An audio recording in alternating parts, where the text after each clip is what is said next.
Welcome back to our channel guys. আর আজকের recipe হচ্ছে চিংড়ি মাছের মালাইকারি। তো চলুন দেখে নিই কীভাবে বানানো যায় চিংড়ি মাছের মালাইকারি।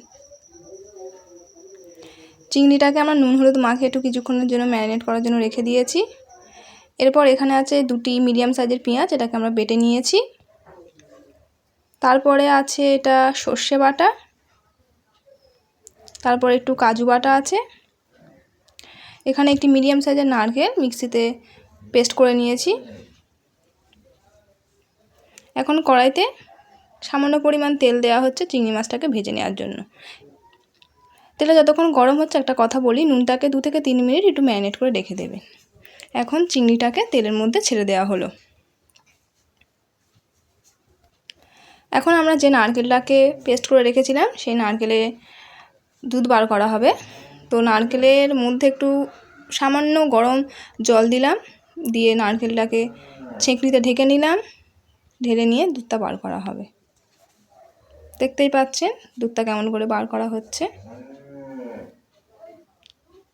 চিংড়ির পরিমাণ যেমন হবে দুধটাও সেই পরিমাণে দেবেন।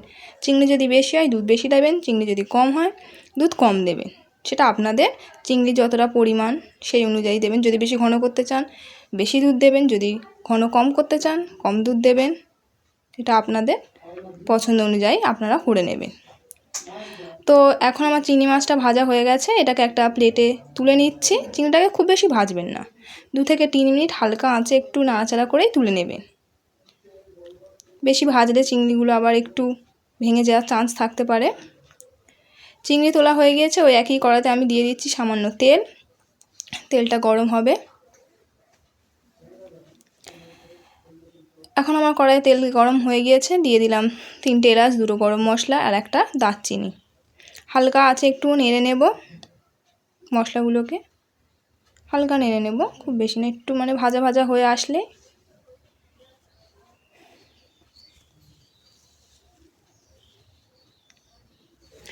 এখন আমরা এই তেলে দিয়ে দিচ্ছি বাটা পেঁয়াজ। পেঁয়াজটাকে হালকা একটু লাল লাল করে নেবেন। এখানে একটা ছোট্ট টিপস দিয়ে রাখি, যদি আপনারা চান যে পেঁয়াজের রঙটা খুব তাড়াতাড়ি আসুক তো আপনারা সামান্য পরিমাণে চিনি অ্যাড করতে পারেন, না চাইলে নাও করতে পারেন। আমি এখানে এটা স্কিপ করলাম। এখন দিচ্ছি আদা বাটা 1 চা চামচ। আদাটাকে পেঁয়াজের সাথে ভালো করে মিশিয়ে নেব।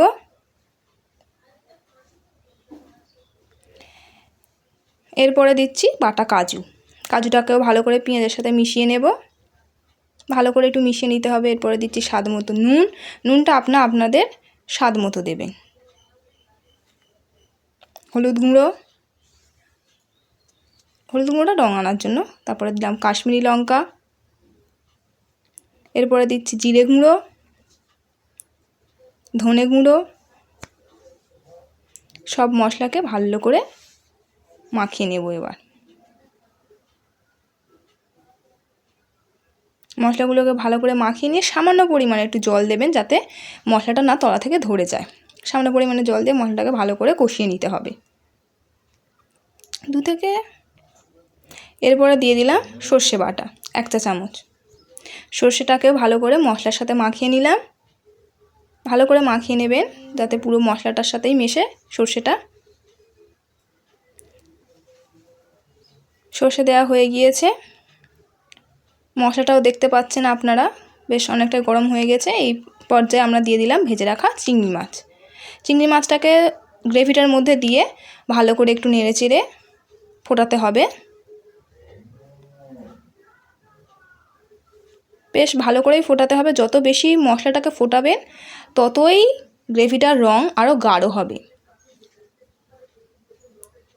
এই অবস্থায় আমরা নারকেলের দুধটা ঢেলে দিলাম। নারকেলের দুধটা দিয়ে ভালো করে মাখিয়ে নেবেন। নিয়ে সামান্য পরিমাণে চিনি দেবেন আপনাদের স্বাদ অনুযায়ী, যে যত মিষ্টি খান সেই অনুযায়ী। বেশি মিষ্টি খেলে বেশি চিনি, কম মিষ্টি খেলে কম চিনি, এটা আপনাদের ব্যাপার। এবার আমরা কড়াটাকে ঢাকনা দিয়ে দিলাম। ফিরে আসছি 5 থেকে 10 মিনিট পর। ফিরে এলাম 5 থেকে 10 মিনিট পরে। দেখতেই পাচ্ছেন আমাদের চিংড়ি মাছের মালাইকারি প্রায় হয়েই এসেছে। কেমন ফুটছে আপনারা দেখতেই পাচ্ছেন। মালাইকারিটা অলমোস্ট রেডি। এই অবস্থায় আমরা উপর থেকে একটু গরম মশলা অ্যাড করে দিলাম। গরম মশলাকে এবার ঢাকনাটাকে চাপা দিয়ে দিলাম, আমাদের চিংড়ি মাছের মালাইকারি রেডি। ভিডিওটি ভালো লাগলে অবশ্যই লাইক, শেয়ার, সাবস্ক্রাইব করে দেবেন আমাদের চ্যানেলটিকে।